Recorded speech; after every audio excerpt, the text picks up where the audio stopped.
Bombe, Joselu quitte le Real Madrid. Alerte Rudiger, j'espère que ce n'est pas grave. Vinicius est un provocateur, un clown. Rodrigo Go, joueur du Real Madrid, proche d'un accord avec Manchester City. Avant de commencer, si c'est la première fois que tu passes ici, je t'invite donc à t'abonner, c'est gratuit, ça prend 2 secondes et ça fait plaisir. Merci beaucoup à toi.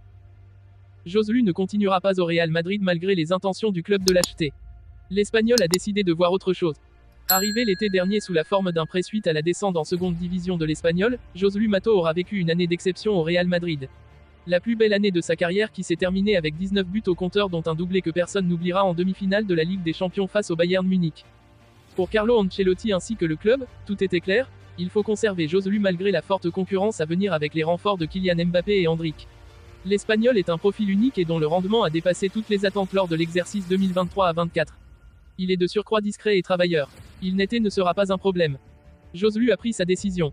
Jusqu'alors, on pensait que Joselu allait continuer au Real Madrid car le club était disposé à payer le million d'euros à l'Espagnol pour lever son option d'achat. C'était le souhait de Carlo Ancelotti mais il s'avère que le joueur en a décidé autrement comme rapporté par la Cadena Copé en premier lieu puis confirmé depuis par plusieurs sources concordantes. La raison ou les raisons. Joselu a reçu une offre alléchante du Qatar qui, du haut de ses 34 ans, est difficile à recevoir. Il va multiplier son salaire et il a dans le même temps conscience que les renforts à venir au Real Madrid vont faire diminuer son temps de jeu dans la capitale espagnole.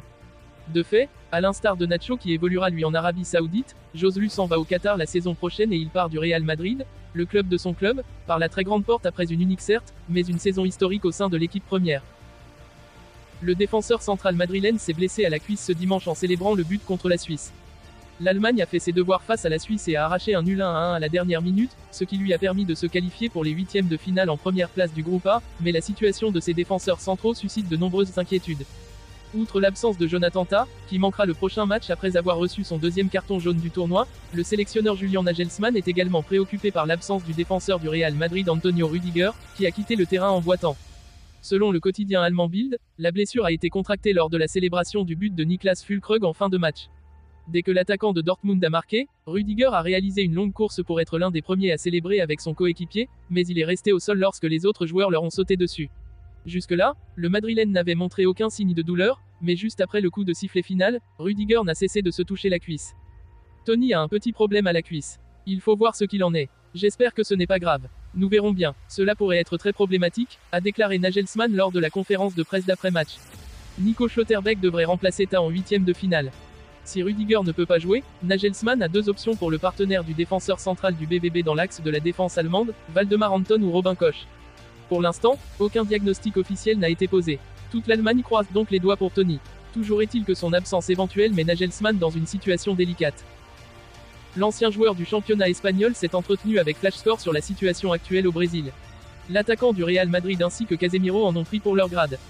Pintinho, dont on se souvient pour son talent et ses buts avec le FC Séville dans les années 80, il a également joué pour Cadiz, a fait des déclarations très dures sur Vinicius dans une interview accordée à Flash Score.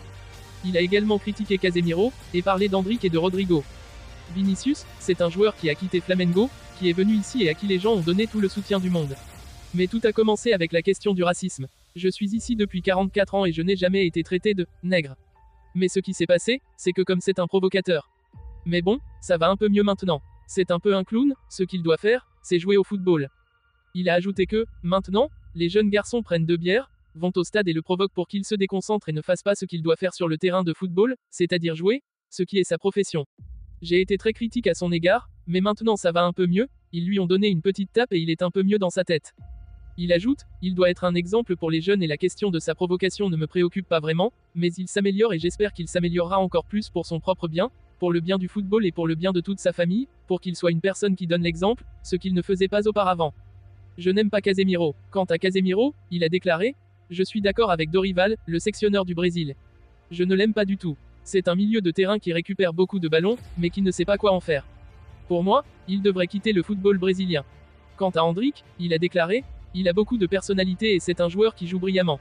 Arrêtons de le comparer à Pelé et à d'autres choses de ce genre, ça pourrait tout gâcher. Enfin, il a parlé de Rodrigo Go. Je l'aime beaucoup plus que Vinicius. On verra s'il aura l'occasion de jouer. Si ce n'est pas le cas, il faudra aller voir ailleurs, car un joueur qui ne joue pas disparaît de la carte. Des sources internes indiquent que Rodrigo Goes, l'ailier brésilien du Real Madrid, serait sur le point de conclure un accord avec Manchester City. Cette nouvelle pourrait bouleverser le marché des transferts cet été, d'autant plus que City aurait proposé une somme colossale de 200 millions d'euros pour s'attacher les services du talentueux jeune joueur. Rodrigo, qui a été une pièce maîtresse de l'attaque madrilène, semble de plus en plus incertain quant à son rôle au sein de l'équipe suite à la récente arrivée de Kylian Mbappé.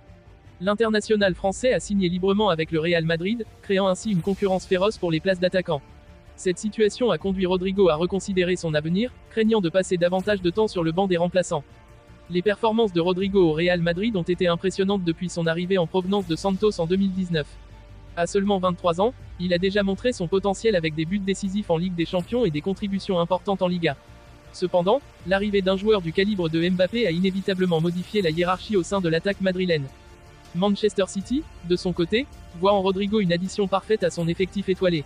Pep Guardiola, l'entraîneur des Citizens, est connu pour son appréciation des jeunes talents techniques et rapides, et Rodrigo correspond parfaitement à ce profil. De plus, la somme de 200 millions d'euros proposée par City témoigne de leur volonté de sécuriser un joueur capable d'évoluer à un niveau élite pendant de nombreuses années. Les discussions entre les deux clubs et le joueur seraient déjà bien avancées, et une annonce officielle pourrait intervenir dans les prochains jours. Pour Rodrigo, ce transfert représenterait une opportunité de se réinventer dans un nouveau championnat et sous les ordres d'un des meilleurs entraîneurs du monde. Ce possible transfert massif ne manquera pas de faire parler dans le monde du football, soulignant une fois de plus la dynamique imprévisible et passionnante du marché des transferts. Les supporters de City espèrent déjà voir Rodrigo arborer les couleurs Sky Blue, tandis que ceux du Real Madrid se préparent à dire au revoir à un jeune talent qui a marqué les esprits en peu de temps. En attendant l'officialisation, la saga Rodrigo Manchester City continue de tenir en haleine les amateurs de football du monde entier.